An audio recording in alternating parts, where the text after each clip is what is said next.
नमस्कार, मैं हूं माया चौधरी और आप देख रहे हैं एसबीएम न्यूज। रोज की तरह आज फिर हाजिर हूं एक नई चर्चा के साथ। आज हम बात करेंगे पश्चिमी बंगाल में हुए सियासी धमाके पर, जहां सालों से ममता बनर्जी का किला अजय माना जाता था।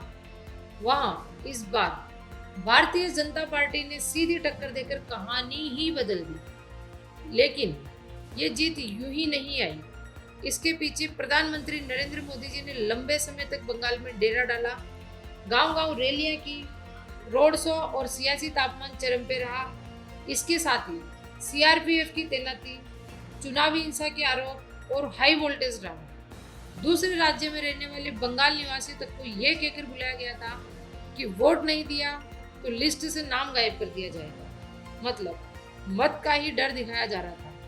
और चुनावी समर की सबसे बड़ी मार्केटिंग, जी हाँ, जाल मुड़ी खाते हुए प्रधानमंत्री जी के वीडियो और तस्वीरें भी चुनावी नैरेटिव का हिस्सा बन गई थी। और चुनावी सरगर्मी के बीच प्रधानमंत्री का राष्ट्र के नाम एक संदेश, एक सॉफ्ट कनेक्ट, एक पॉलिटिकल मैसेज और एक मजबूत इलेक्शन कन्विंसिंग ही गेम चेंजर बनी, जिससे ममता दीदी का गढ़ चुनौतियों के घेरे में आया।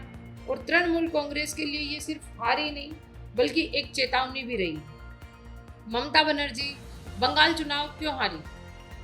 पश्चिमी बंगाल विधानसभा चुनाव में तृणमूल कांग्रेस की 15 साल पुरानी सत्ता का जो अंत हुआ है और भाजपा ने पहली ही बार राज्य में सरकार बनाने का ऐतिहासिक मौका हासिल किया है, जबकि ममता बनर्जी खुद अपनी पारंपरिक सीट भवानीपुर से भाजपा के शुवेंदु अधिकारी से 15,000 प्लस वोटों से हार गई।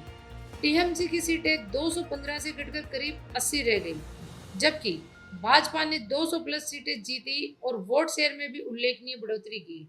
अब हम बात करेंगे इसके मुख्य कारणों पर। सबसे पहले तो हार का कारण बना कि भारी एंटी इनकम्बेंसी और गवर्नेंस फेल्योर, लंबे समय की सत्ता और भ्रष्टाचार के आरोप। 15 साल की सरकार में टीएमसी पर भारी भ्रष्टाचार, कमीशनबाजी, शिक्षक भर्ती घोटाला और अन्य स्कैम के आरोप लगे। इन मुद्दों ने खासकर युवा और मध्यम वर्ग को नाराज किया। शिक्षा और नौकरियों में मेरिट की जगह पैसे की भूमिका ने बंगाल के बौद्धिक वर्ग को खासा आहत किया है। दूसरा, महिलाओं की नाराजगी रही। ममता बनर्जी का सबसे मजबूत वोट बैंक महिलाएं रही थी, लेकिन आरजीकर मेडिकल कॉलेज कांड और संदेश खाली घटनाओं ने महिलाओं की सुरक्षा को लेकर एक गंभीर सवाल खड़े किए थे। आरजीकर पीड़िता की मां का भाजपा से चुनाव लड़ना इस बदलाव का प्रतीक बना।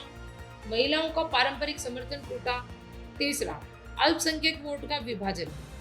मुस्लिम वोट लगभग 30% टीएमसी का बड़ा सहारा था।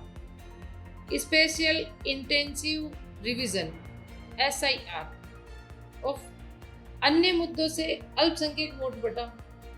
चौथा रहा युवा और बेरोजगार फैक्टर भी रहा। राज्य में औद्योगिक विकास की कमी, बेरोजगारी और आर्थिक ठहराव ने युवाओं को निराश किया। भाजपा की डबल इंजन वाली सरकार और इंफ्रास्ट्रक्चर के वादों ने आकर्षित किया। रिकॉर्ड 92.5% मतदान ने इस गुस्से को उजागर किया। पांचवा, संगठनात्मक कमजोरियां और शुवेंदु अधिकारी का चैलेंज भी मुद्दा रहा। टीएमसी का ममता और परिवार पर एक निर्भरता एक बार कमजोर पड़ा तो पूरा ढांचा हिला। शुवेंदु अधिकारी जैसे पूर्व सहयोगी का भाजपा में जाना और भवानीपुर जैसी सीट पर मुकाबला टीएमसी के लिए बड़ा झटका साबित हुआ। ये सब कारण थे जिनसे ममता का 15 साल पुराना किला ध्वस्त हो गया। अब बंगाल ममता के मोह से मुक्त है। नई चुनौती है अब शुवेंदु अधिकारी के लिए, नए बंगाल के गठन की जो सशक्त सरकार दे। ऐसे ही विषयों पे आपसे चर्चा होती रहेगी।